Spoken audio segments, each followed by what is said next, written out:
Idinaos ang turnover ceremony para sa 4 na hemodialysis machines para sa mga regional at provincial na ospital sa Cordillera kahapon 5 ng Marso sa Regional Office ng Department of Health, Cordillera o DOH-CAR.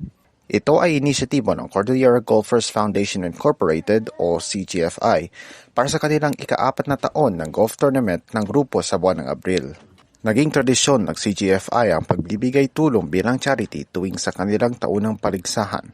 Sa mga nakaraang taon ay nagpagawa sila ng mga silid-aralan, nagbigay ng 2 dental chairs at pati mga medical supplies at equipment para sa mga barangay medical centers.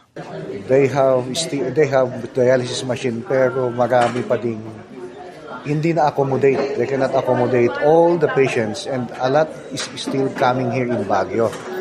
So naisip namin at least if we can donate at least 1 piece in every province, kahit pa paano makakatulong.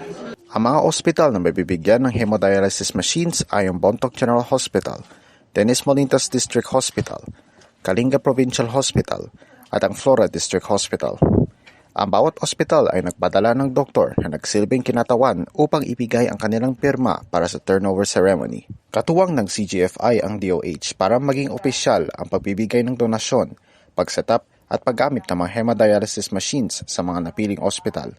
Maging libre din ang pagturo mula sa kumpanya mismo para sa paggamit ng mga machines.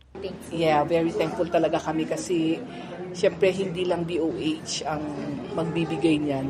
We also have partners who are kind-hearted na tumulong talaga doon sa mga remote kasi. Hindi lang yung Baguio Gen ang tinutulungan or Baguio City but also the far-flung na hospitals.